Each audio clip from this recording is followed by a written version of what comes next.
Grant. Yes, so I'm Jeremy Thorp. I'm on the board of Community Energy Wales, and I'd like to welcome you to this housing retrofit event, which has been organised by the Energy Efficiency Working Group of Community Energy Wales. So we at Community Energy Wales have historically focused on energy generation, which is really driven by the feed-in tariff that was available over the last 10 years.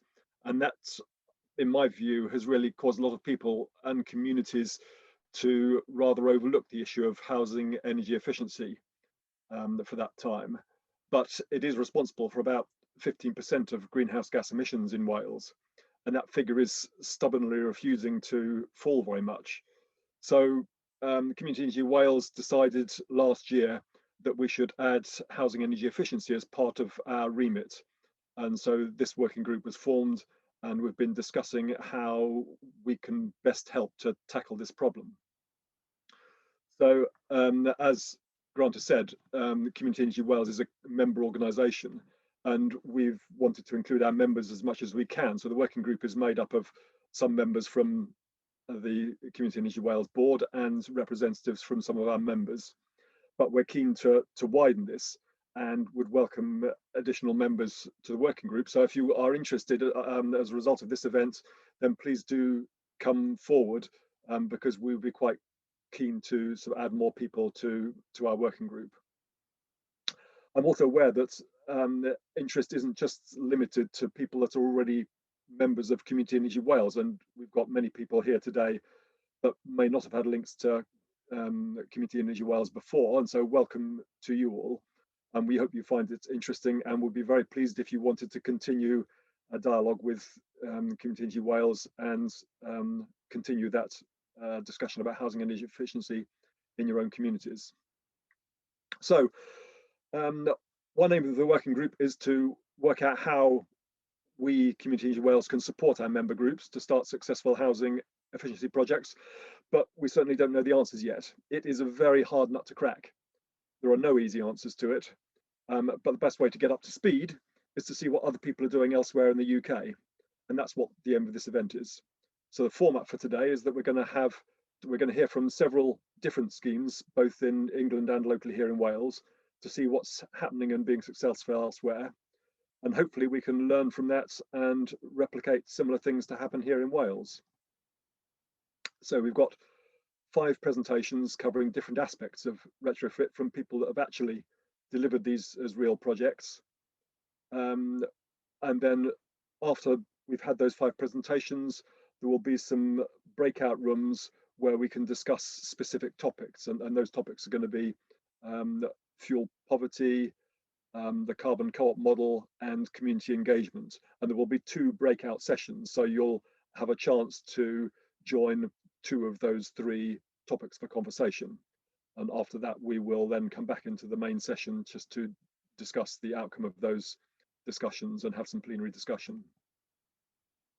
So first off, onto the 5 presentations. So the first one of those is about the Carbon Co-op model, which is a scheme operating in Manchester. And this will be presented by Jonathan Atkinson and Marianne Lloyd-Jones. Jonathan has a background in environmental science and investigative research, and is one of the co-founders of Carbon Co-op, and has over 10 years experience of working with householders to help them understand and overcome the barriers to commissioning and carrying out domestic retrofits. Marianne is the project manager for the Carbon Co-op's Energy Empowerment Greater Manchester project, which seeks to develop a sustainable local market for retrofit. And she's been working on householder engagement, including peer-to-peer support networks and information hubs, and is researching approaches to monitoring and evaluating how social capital and resilience can be built through the project. So welcome, Jonathan and Marianne. Thank you very much. Hopefully you can see my screen. Yes, we can. Yeah, good, thumbs up. Fantastic. So yeah, we've got half an hour, but we've run a little bit over to start with, so we'll see if we can bring it in a little under. But so yeah, I'm going to talk about people-powered retrofit. And I suppose, as Jeremy's talked about, really, it's fantastic the work that's going on in community energy in Wales around renewables, and really inspiring, actually. and that's great. But I think we all understand that bringing down energy demand and energy efficiency, and in particular tackling heat and carbon emissions from homes is key to tackling the climate emergency. And what I want to do is share, me and Marianne will share the learning from our people-powered retrofit service that we're running in Greater Manchester, which at the moment is one of the very few kind of active community-led services that are tackling this area. And yeah, in doing so, we're working with paying clients, and we're delivering a service that is, we believe, sustainable in the future as well. So we really want to share that with other organizations and other groups as well. Carbon Coop, we're a community energy organization. We were founded in 2011, incorporated, but we've actually been in development much longer than that. We've got 20 members of staff. We've got 300 members in the Greater Manchester area. And we operate not just in energy efficiency, but also energy systems innovation and citizen-led engagement as well. So we operate in like a number of sectors, but today we'll talk about retrofit. What I also wanted to say was, what we're gonna, in our presentation, we're gonna talk less about the technical aspects of retrofit and less about the measures and what you should do in your home and that sort of thing. There are other speakers, and there's also potentially time in the breakout sessions to tackle more of that stuff. This presentation is going to be about the model and about how we've approached this kind of issue. So yeah, if you have those technical issues or questions rather, apologies for that. We'll go more into the model, and we might have other time.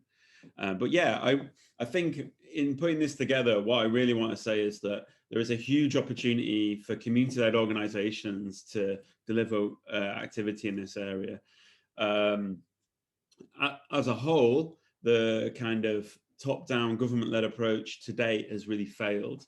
And what we'll do in this presentation is typify what that kind of top-down approach has been and how we might do better. But I think there is an inbuilt kind of unique selling proposition, which is the trusted role of community energy intermediaries that other organizations not only lack, but they just can't offer that because they're private sector led usually.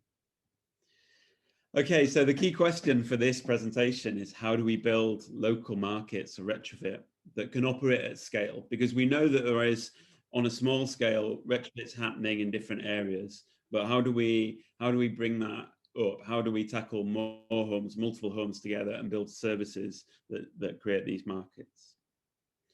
So Carbon Coop, as I've said, we're a member-led organization, and our members are householders who want to retrofit their homes. And they're all types of people. They come from all types of backgrounds. Some of them have a lump sum of money and they want to invest it, and they want to retrofit their home all in one go, and they want to see a big change. Some of them are doing stepwise improvements over time, tackling things one at a time, doing things sometimes DIY, sometimes bringing in professionals. To date, we've always worked with we've worked with householders to build their capacity through awareness raising and workshops. We've also delivered retrofit on their behalf. So we've got involved in the contracting and that sort of thing. What we haven't done, and what's been new, is to deliver a service, so a selling service to householders that enables them to procure retrofit, and we act as that intermediary. And that's what this project's more about. So just very briefly, I said I wouldn't talk about technical stuff, but our approach to retrofit, we're talking about energy efficiency improvements, most prominently insulation, solid wall insulation on the inside or the outside of properties. What's appropriate in what context? It's not just a kind of one size fits all. There's floor insulation, loft insulation, new triple windows and doors, and that sort of thing. There's also domestic small scale renewables. So we're talking about things like, most prominently, kind of solar PV panels on roofs and that sort of thing. Heat pumps are increasingly, people are asking about them, and we're fitting them. There's a lot of interest in heat pump systems, and also smart systems as well, systems that integrate data, that aggregate data, and that can be automated. But we're very much a fabric first kind of operation. So for us, it's about improving the property first, bringing down demand first, and then thinking about other things like services and renewables and smart systems. We take a whole house approach. So we're looking at the house as a system. We're looking at developing a plan for householders where they can stepwise put things together. They might do it all in one go, or they might do it over time, but they have a plan for doing it all. So they don't do things and have to take them out again, and there isn't unintended consequences of just tackling one small element of the house.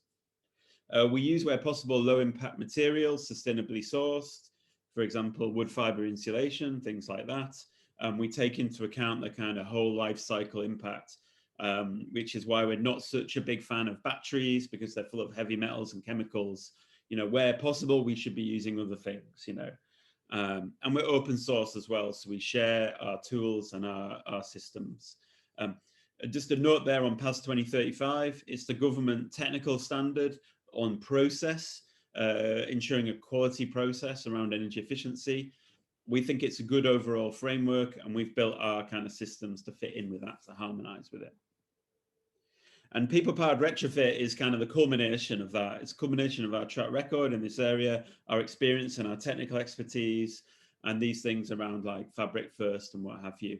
So people-powered retrofit, it's a 2.5-year funded project from BEIS to kickstart it, and it's now a service that is running after that initial money.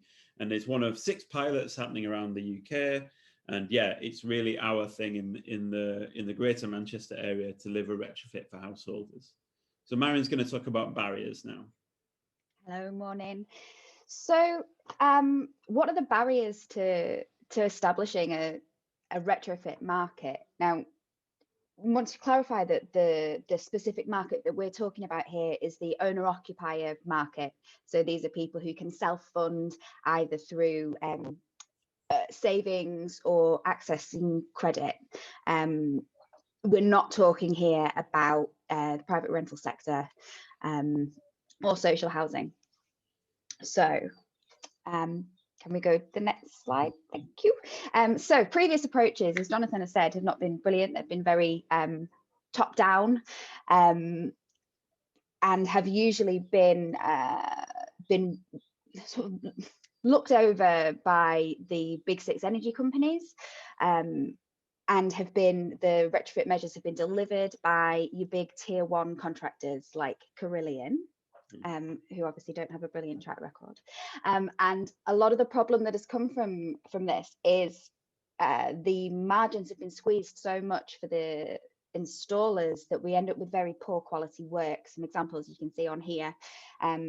These are from these big schemes where big companies come in from hundreds of miles away, look at the houses, say these ones can have some external wall insulation, and the subcontracting chains are so long that the people who actually do the work are getting so little money and so little time to be able to do it that we end up with very poor quality work. So that's a little bit about how the approach has been, but you know, what are the other reasons that retrofit isn't happening? So can we go on to the next one, Jonathan? So this is so the companies that are offering retrofit are just not trusted by householders. Who are you more likely to trust for advice on saving energy? I'm not going to trust an energy company to give me impartial advice about what I should do in my home. Householders, they don't know what to do. It's a difficult, it's a very technical area. If you don't know anything about it, it can be extremely they're shrouded in mystery. What should I do with my house? Householders can't find builders who have the right skills, the knowledge, the experience, and the confidence to deliver retrofit measures. And it's not normal. I mean, no one you know has had a retrofit done generally. There are some areas where you might see it, but it tends to be social housing that has had retrofit work done. You don't see many private homes. And when people do see examples of retrofit, they often see the really bad examples. So you see houses with external wall insulation that has got plants growing out of it because it's so damp, or where it just looks like something you don't want to get involved in. So next one is Jonathan. Yeah, so we're going to share some of our kind of research, but in the chat now, there's a bit of a participatory element. Why do you think people commission home retrofit works? What do you think the motivations are for people who are wanting to retrofit their homes? Why do they want to do it?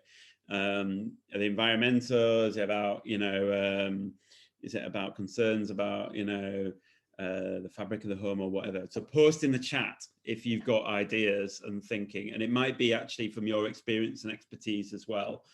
Why do people commission retrofit works?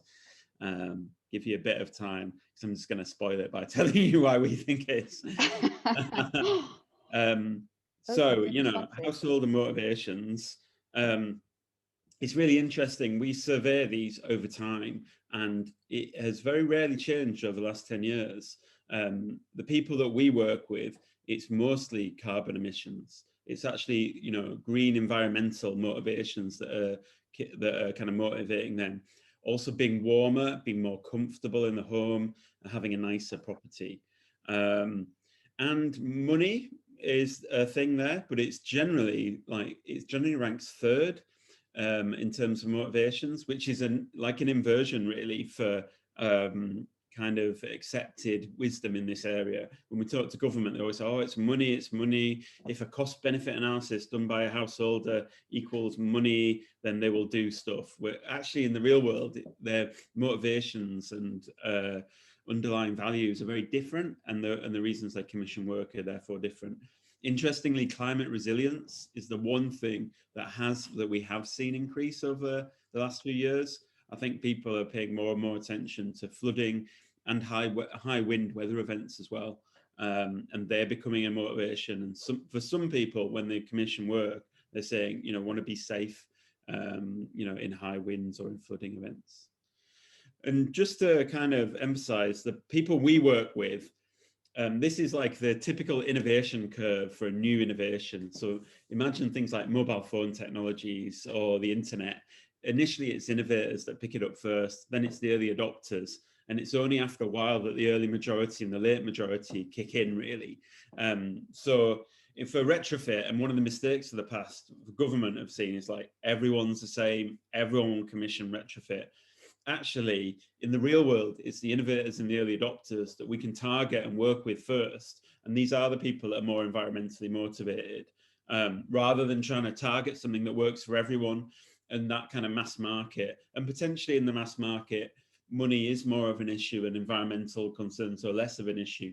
But it's going to be a while before we tackle that market. And to bring things up to speed, to work with the willing, first and foremost, we target the early adopters and innovators. And yeah, basically the people we work with are the pioneers.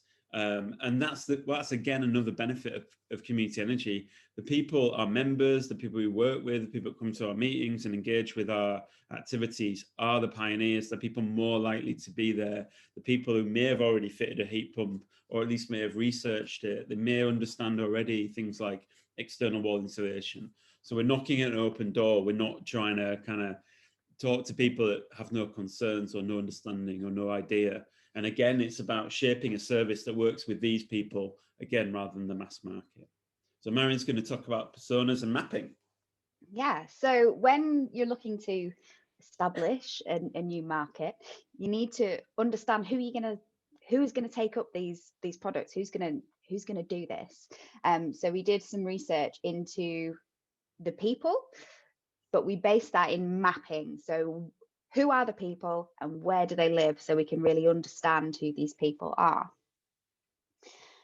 So I'm not going to explain the next slide in any particular detail, but understand that these are maps of Greater Manchester, where we've overlaid geospatial data telling us about demographics. So we know about how old people are, what their income is, energy use. There's all kinds of data sets out there. You can and once you start to layer them up, you can find areas which have the people that you've already identified. So from our research, we know that the people who are likely to procure retrofit within where they live, they're not going to be the poorest people who live there. They're not going to be the richest people that live there. they're probably going to be slightly older and slightly better off than their neighbours. They're likely to talk to their friends and their colleagues and generally people that they know about retrofit and say, you know, this is a good thing, it's been a good thing for my house. And they live in areas with high connectivity and lower barriers to services, which means that they can, we're not talking about areas where it's just residential and there's nothing there. We're talking about areas where there's access to shops and libraries and doctor's surgery and those kinds of things. So like a large village or a small town, that kind of area. And then we went to our members and we did some market research amongst people that we know have expressed an interest or have done some retrofit. And we did a profile of householders. We've asked them all kinds of questions about, you know, who are they? What's their budget for their retrofit? And we generally find that budgets are kind of in the region of £5,000 to £50,000, and that will be a mixture of, as we've said before, savings and borrowing. And we've asked them, we asked our members about what kind of services would you be interested in to get you further on in your retrofit. And we also asked them, if you've started a project, start thinking about a project, have you gotten stuck?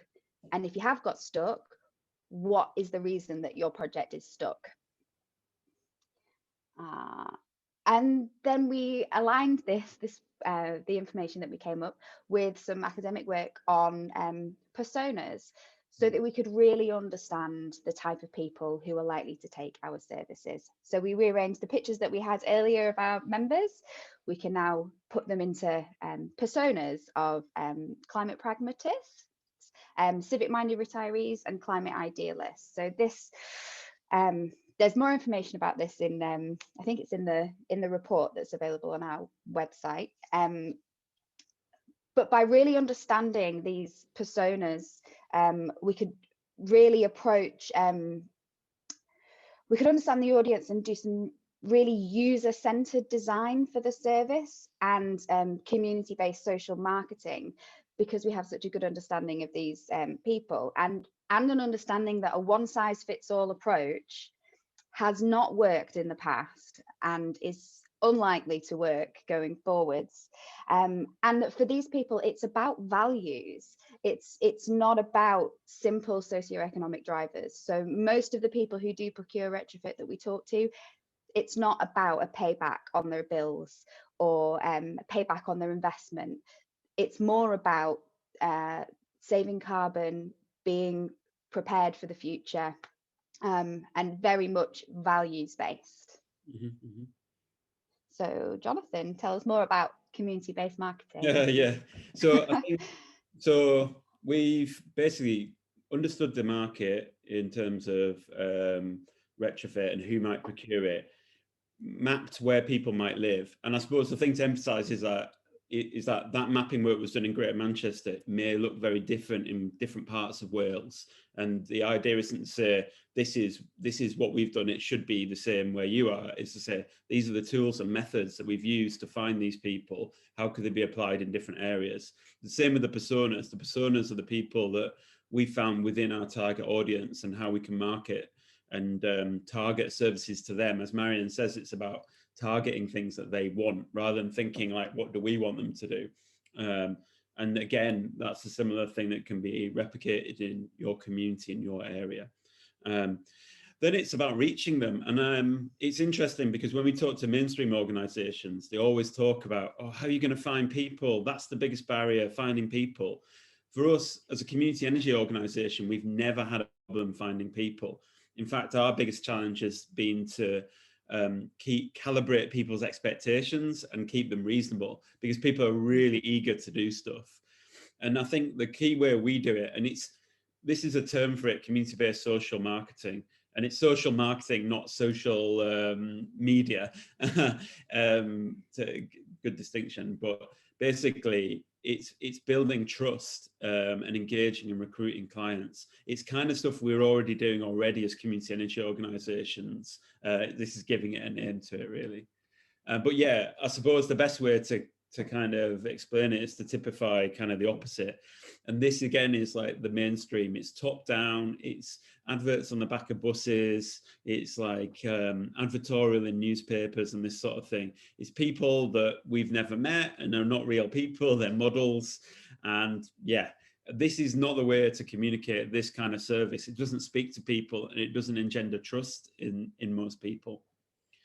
Community-based social marketing it's a technique that's been developed mainly to create new innovative behaviors and new norms. We talked about it not being normal to retrofit your home. It's mostly been developed in the health sector, like new healthy ways of living and that sort of thing. But it has been applied to retrofit both here and in the United States as well. The idea is it comes from the bottom up. The messaging comes from the bottom up.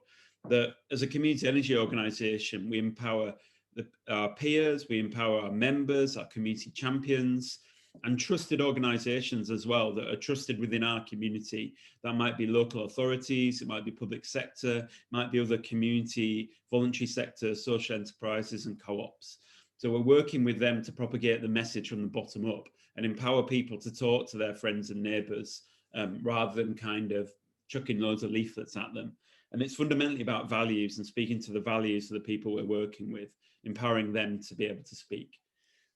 We've piloted an approach like this in Levenshulme, which is an area of South Manchester. Again, it's important to think about it in a local scale rather than kind of huge mass, kind of top down. It's about running events, running like workshops and practical sessions, things people can get their hands on.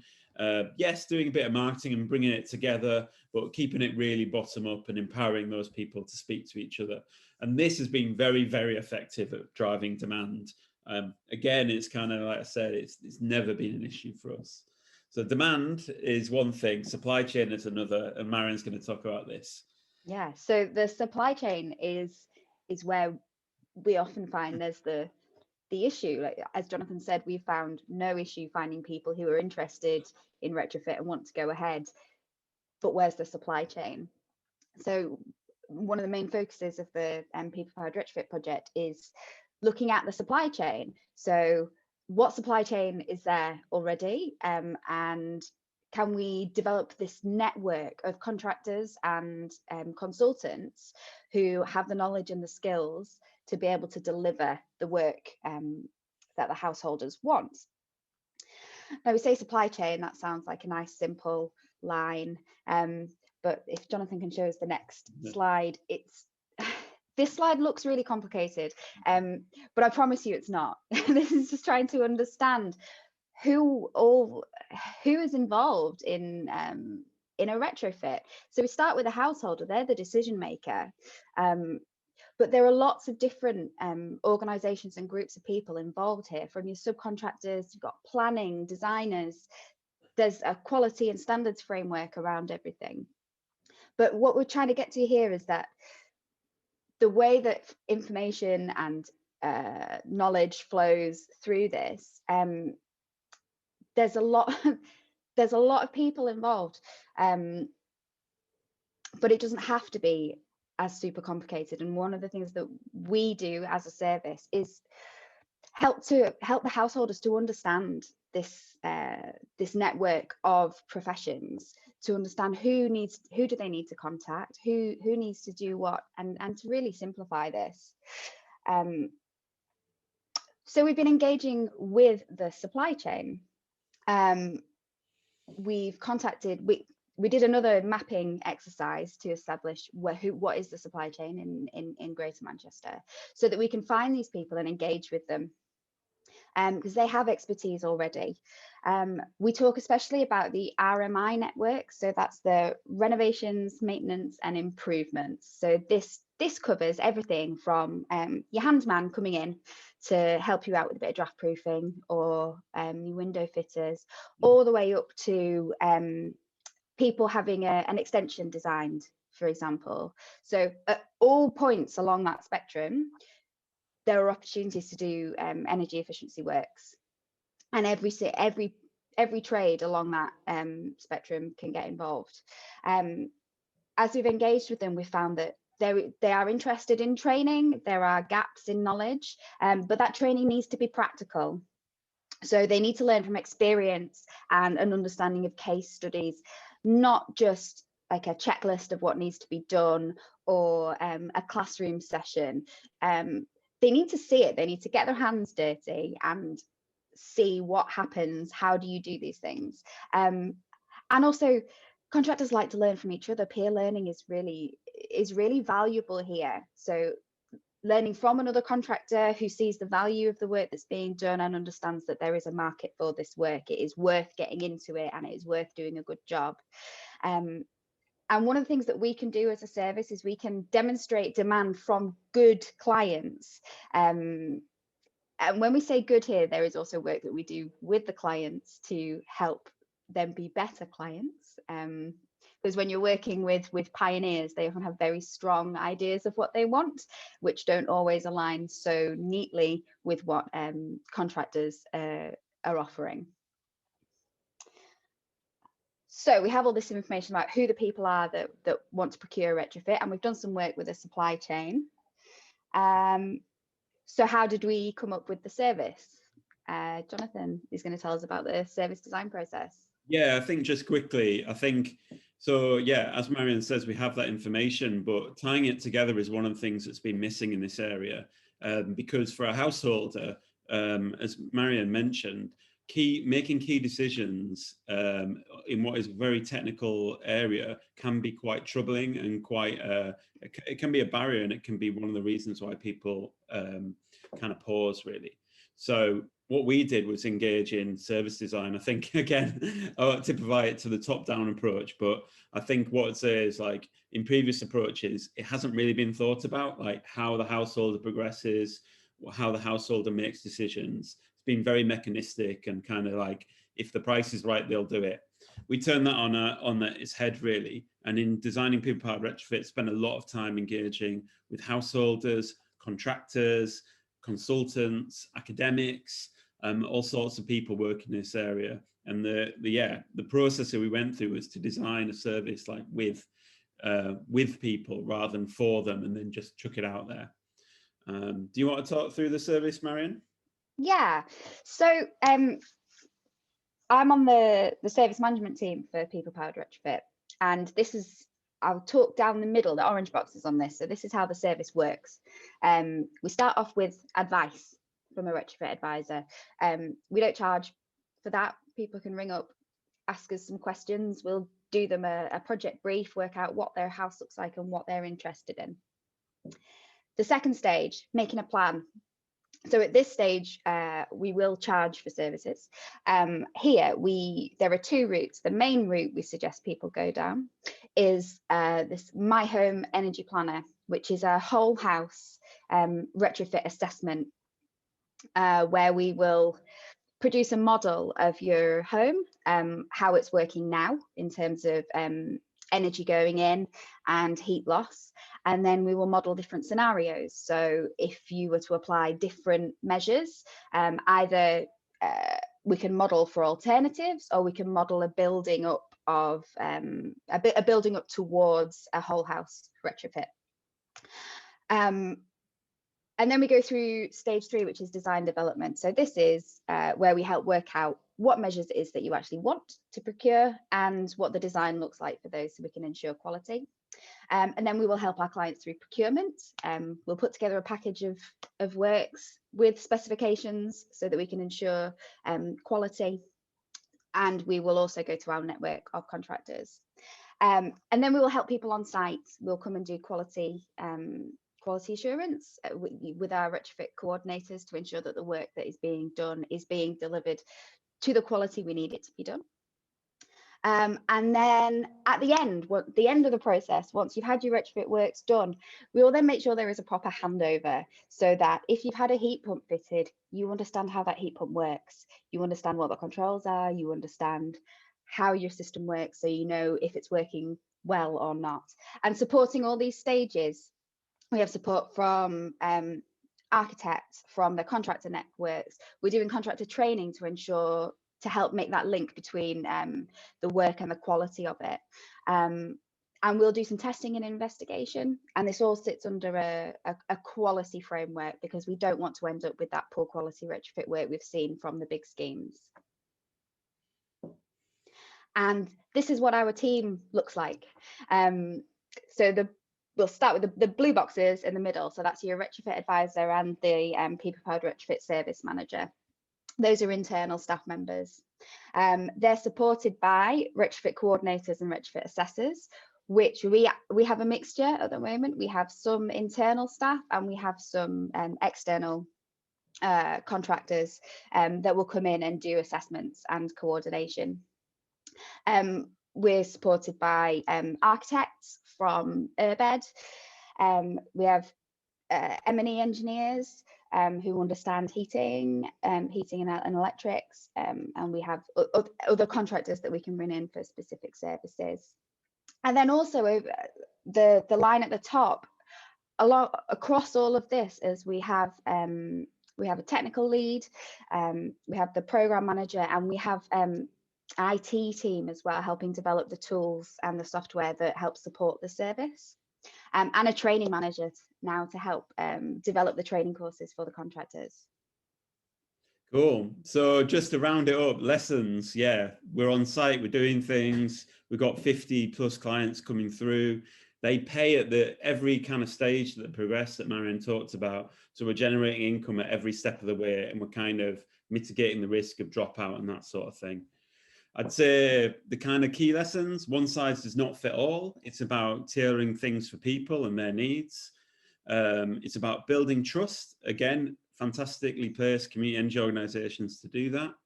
Remaining client focused, not thinking like having very set ways of thinking. You have to go into this box, you have to do that. I only recommend these things. It's about the client, their needs and the needs of the home they live in. The mapping and research, it's really important to do that, to understand your community, what it's like, to test and pilot, and to start small, and don't worry about having everything in place, but testing it out and getting things going, getting income generating going, being iterative and flexible, understanding that things will change and that's fine. Building technical expertise. I think there's a concern within community energy that we often outsource that to a third party. It means that we potentially lose the value there. There's a tremendous amount of value and expertise there for householders. If it's all outsourced, then we don't see any of that, and ultimately the sector doesn't grow. Getting trading as soon as possible, being collaborative, being open. We'll only tackle this together. You know, we're doing this thing in Greater Manchester. We don't have ambitions to conquer the world. It's about working with other organisations, working together. Yeah, so thanks very much. Do check us out. We've got stuff on the website, and we've got the small group session coming up. So yeah, thanks very much. Thank you.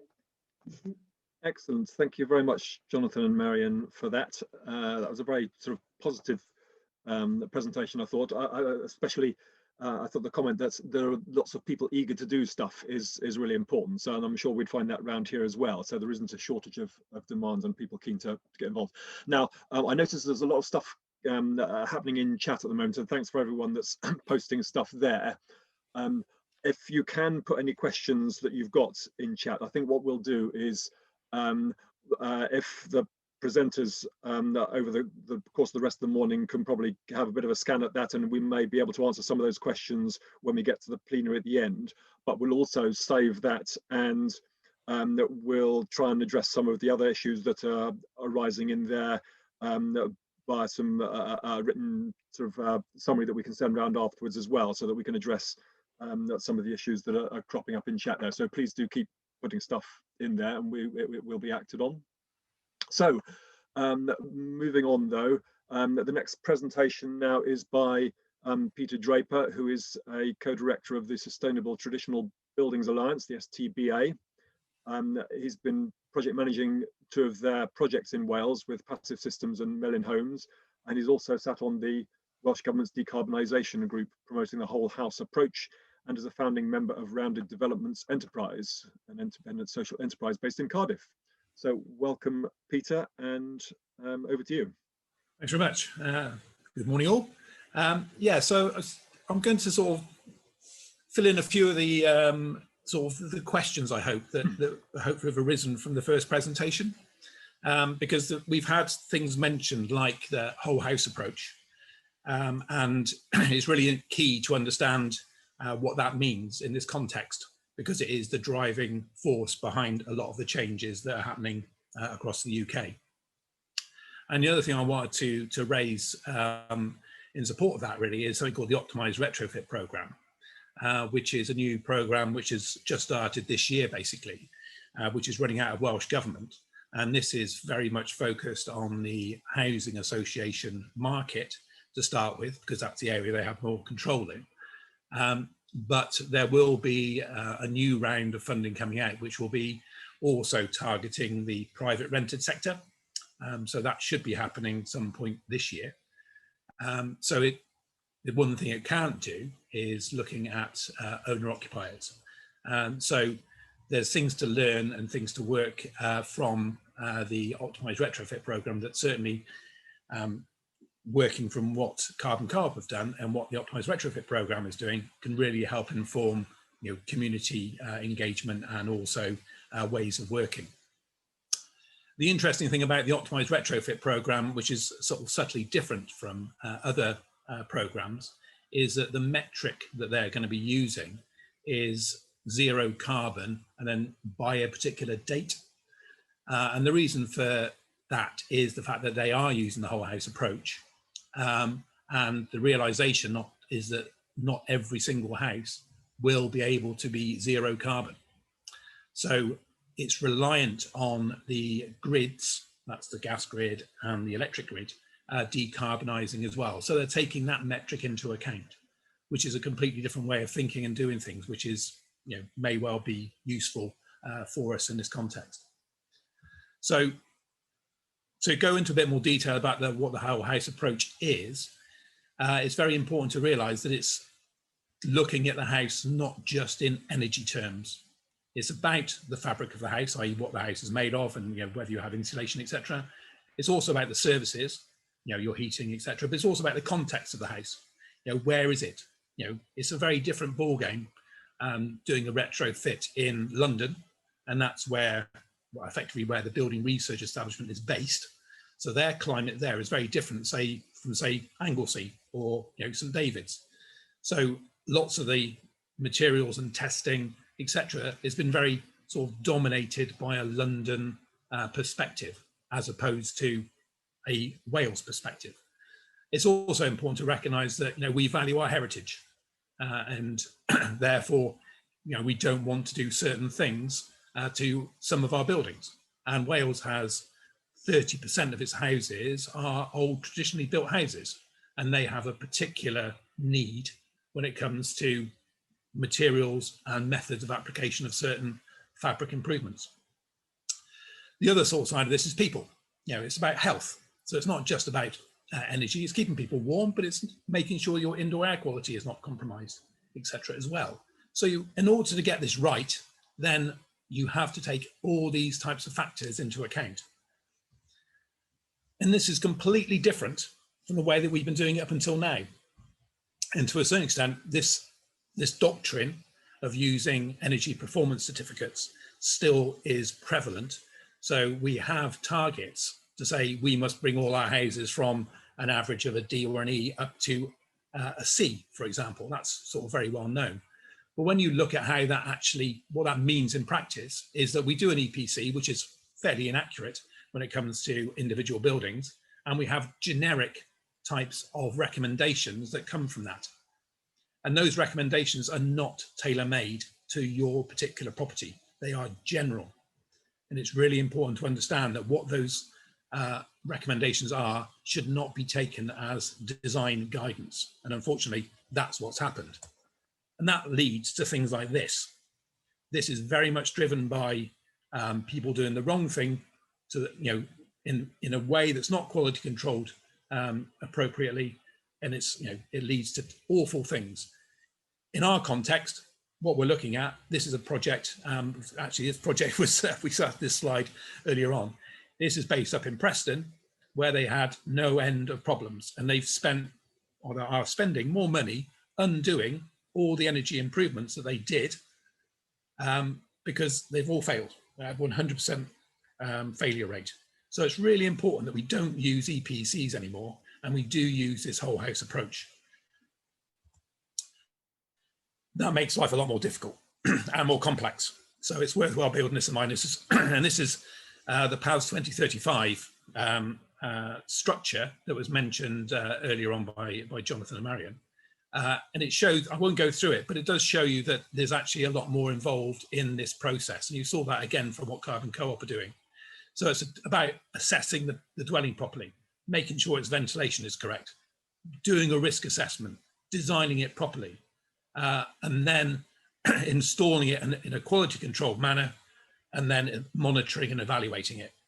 So this is much more holistic, and it's really important to use this, because otherwise we'll go back to making the silly mistakes again, and that's not what's good for us, and it's certainly not what's good for the planet.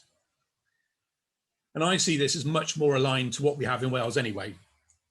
So the Wellbeing of Future Generations Act is all about sort of an holistic viewpoint.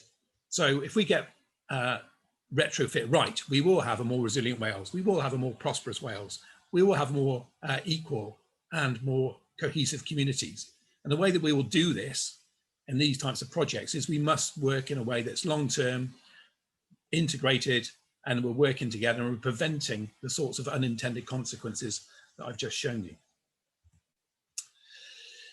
And this is meaningful in the wider context, because government realised that it was making lots of mistakes, and so it had various reports commissioned, each home counts, and that led to the PAS.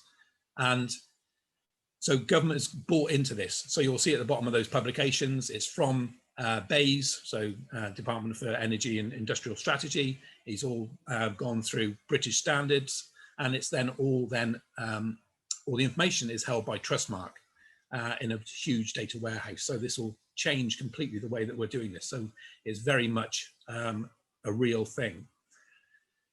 And so much so that, you know, government now require some of these processes, at least at the moment, to be used in things like the Green Home Grants, which is applicable in England, not in Wales, but also any monies coming in from ECO needs to use the PAS process as well.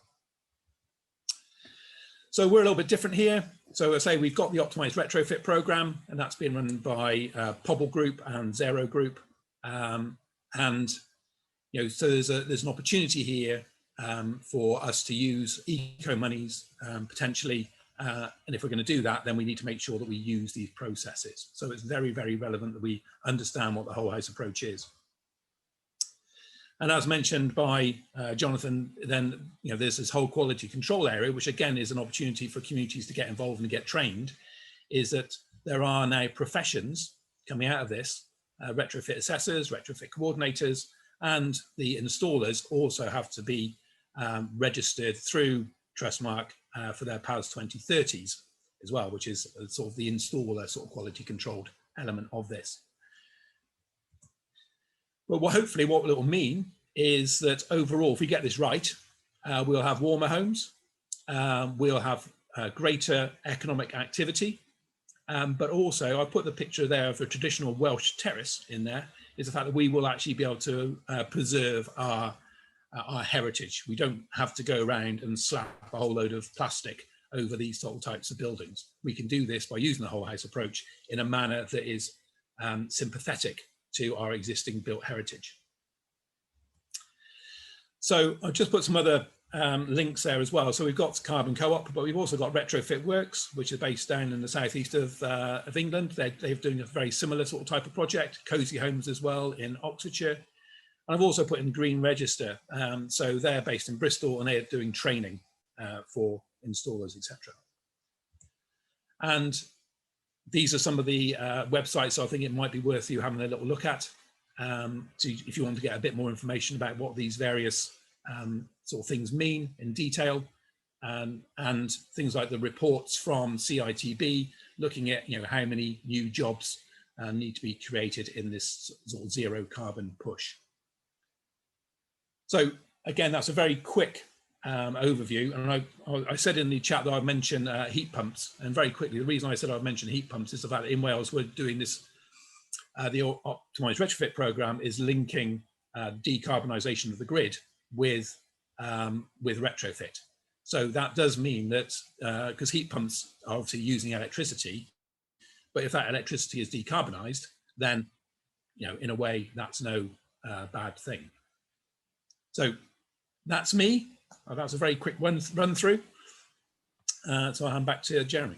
Okay, thanks very much, Peter. And I'm sure lots of those issues we can sort of pick up and explore in much more detail within the working group as we go forward. Moving on now then, so the third presentation now is going to be by Steve Cranston, who is the Head of Community Investment at United Welsh Housing Association, which is a not-for-profit organisation providing homes and related services in South Wales, and they look after 6,000 homes for people across 11 local authority areas. And Steve was also a member of the Welsh Government's decarbonisation group, and led on the foundational economy element of the optimised retrofit programme. So welcome, Steve, and I will hand over to you now. Okay, thanks very much. Yeah, I haven't got any slides, so I'm going to keep this simple. I've got some stuff I'll post into the chat box in terms of links. Yeah, thanks for the opportunity to talk. Yeah, so I'm working for a housing association, South Wales based, and we have a collaboration of 4 housing associations who have a strong presence in the community of Blaenau Gwent. So between the associations, Tai Calon, Link, Melyn Homes and United Welsh, we own 1 in 4 homes in that local authority area. And as Peter's just sort of teed me up really, you know, we are now grappling with the whole issue about how do we decarbonise our stock, our existing homes, and how we build a zero carbon new build. And I've been perfectly teed up. I mean, I thought the Carbon Coop guys, when you mentioned the word trust, that's the word that just comes through all the time. Trust, trust, trust. You can talk about the technical issues here. If you don't bring people with you, you are pushing a boulder up a mountain and you're not going to get anywhere. So we've been grappling with this about what kind of conversations we will need to have with residents in Blaenau Gwent. And we have got a kind of democratic deficit, I guess, there.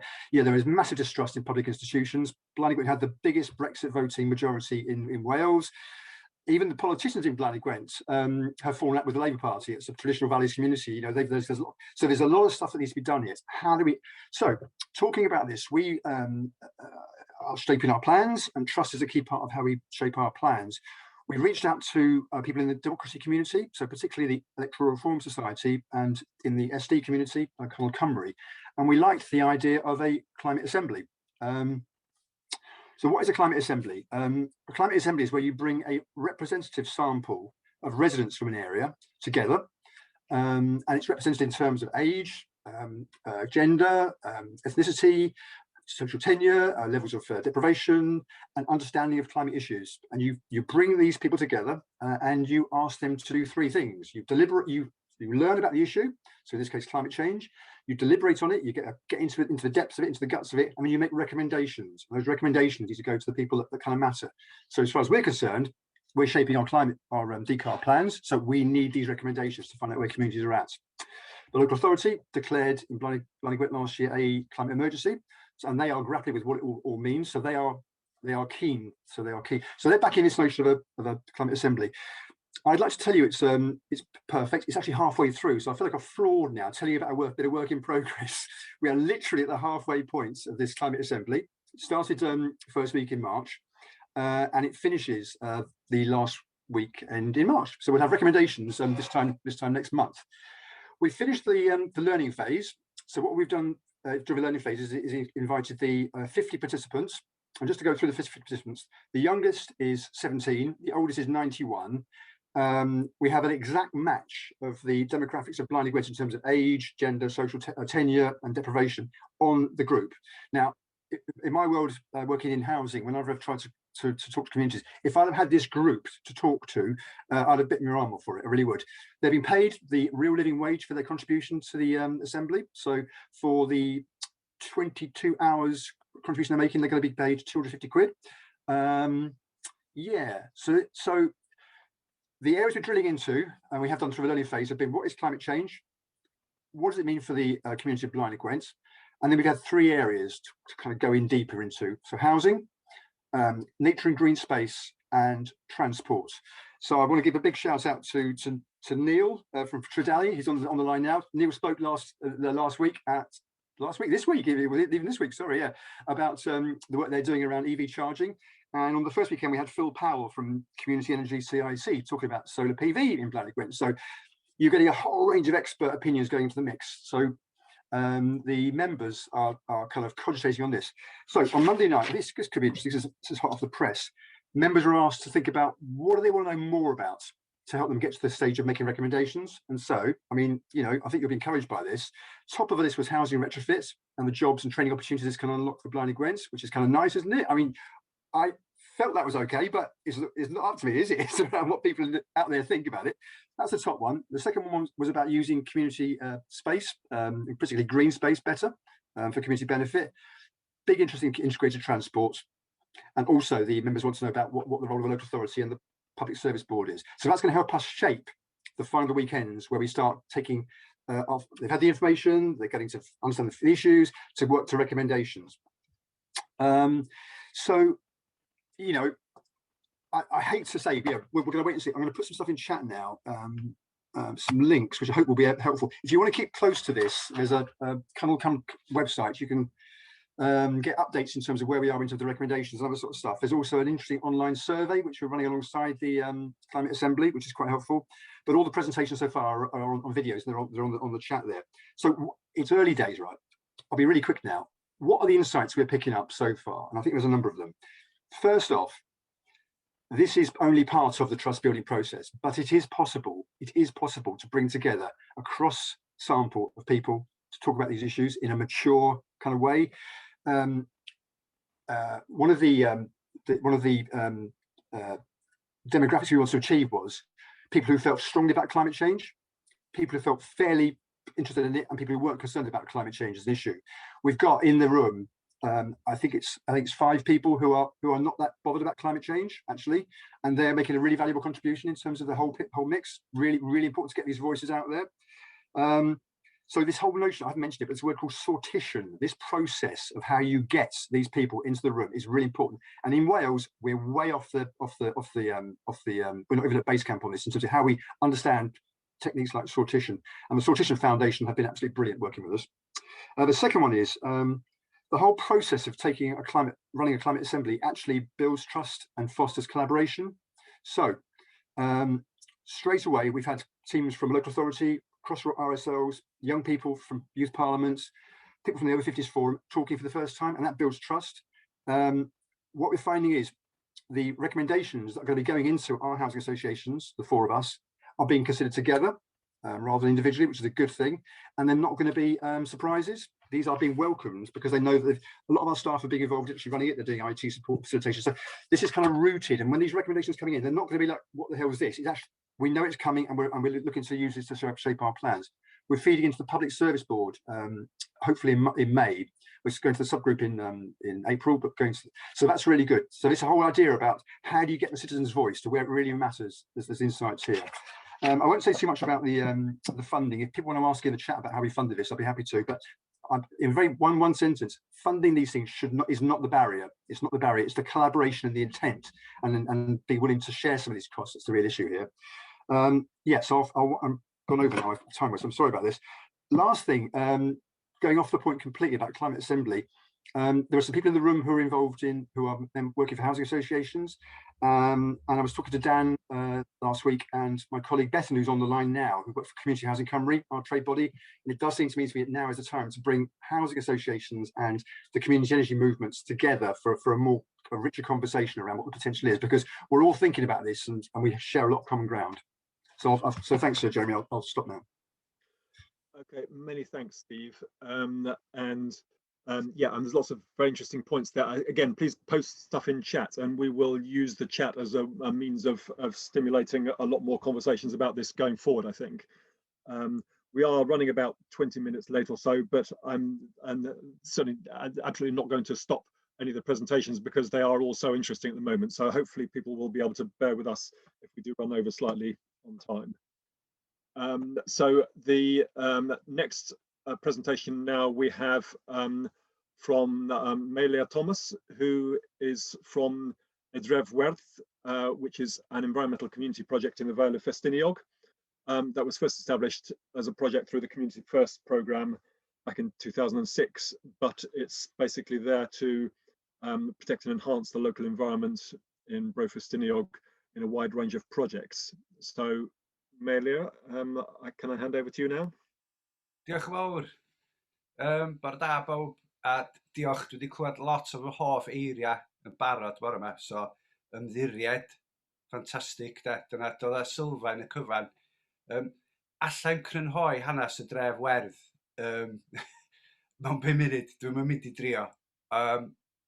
Be dra i gynnig ydy rhannu rhywfaint o'r profiadau sgynna fi o'r ddaear, o weithio ar y stryd yn Blaena dros, erbyn hyn, tua 10 mlynedd da ni wrth i wneud y gwaith yma. A'r gasau geira, dwi'n gobeithio bod ni wedi llwyddo i greu drwy'r gwaith da ni'n wneud. Mae'n gymuned dlawd, mae'r ffidil yn mynd i aros yn y ces, dwi'n mynd i estyn honna allan a dechrau, deud storis amdan pan mae'r dlawd ydi Blaena, sy'n angen mynd i fanna. Y cyfan allai wneud ydy bod ni wedi bod yn gweithio galad ar rymuso yn cymuned. Ac yn anffodus, ella mae'r mechanisms da ni wedi gorfod defnyddio i wneud hynny ydy'r pethau top-down yma, achos does am byd arall allan yna nagwys, ar hyn o bryd. Felly, mae gen i restr eang o bethau eitha amlwg da ni wedi bod yn defnyddio. Bydd heina gobeithio'n cael ei rhannu gyn dyfan wedi'r cyflwyniad. Ond maen nhw wedi bod yn hanfodol i ni. Mae defnyddio mewn ystyr, da ni wedi bod yn defnyddio pethau sydd ar gael allan yna gan Llywodraeth yn ganolog yn Llundain ac yn Gaerdydd, fel abwyd i gael pobl i fewn ato ni, a drwy grymuso nhw, drwy pethau sydd yn benodol amdan dlodi tanwydd, pethau fatha'r warm home discount, mae'r cyflenwyr yn darparu. Da ni wedi bachu pobl, a dwi'n eitha saff bod genna ni gnewyllun o bobl ar daith efo ni rwan. A be da ni wedi bod yn wneud, da ni yna ar lefel stryd physically, mae genna ni siop ar y stryd fawr, a mae pobl yn dod fewn ato ni efo bob math o bethau. Diolch just amdan effeithlonrwydd ynni. A'r rheswm am hynny, mae yna exodus wedi bod, mae'r gwasanaethau cyhoeddus wedi canoli mewn trefi eraill yn bell o lle da ni'n gweithio. Felly mae hynna hefyd wedi rhoi cyfle i ni greu'r bond yma efo'n cymdeithas. A drwy hynny, da ni mewn sefyllfa grymus iawn. Da ni'n primed, da ni'n barod am hyn mewn ystyr. A'r cryfder sgynna ni wedyn ydy bod ni'n gweithredu efo'r hyder bod yn cymdeithas ni hefo ni cynllunio fatha arbed lle da ni wedi bod yn badger o Llywodraeth Cymru ers degawd i gael prosiect oddi ar y ddeiar yn Tangrisa yn Blaena. Am bod ni mor niwsans, dwi'n meddwl bod ni wedi llwyddo i lliwio y delivery yna eitha lot. Bod genna ni ddim rôl yn delifro fo o gwbl, da ni wedi bod yna yn poenydio yn awdurdod lleol ni ac yn deud be da ni isio. Allai'n esbonio'r whole thing, ond mae o'n dovetailio wedyn efo prosiect da ni'n sbio darno fo i edrych ar district heating o ddifri mewn un ardal o Blaena. Wedyn, dwi'n yn gwybod, sa'n fawr o boint i fi jyst rhestru'r holl bethau da ni'n defnyddio, ond da ni'n neud benefit checks efo pobl, da ni'n defnyddio turn to us i neud hynna, so mae hynna'n prynu pobl i fewn i weithio efo ni.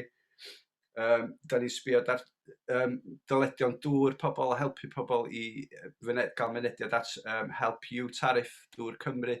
Wrth defnyddio'r holl bethau yma sy'n allan yna fel arfer i greu y bond yna ac i greu y trust. Ac wrth wneud hynna, mae genna ni symudiad, mae pobl yn trystio ni .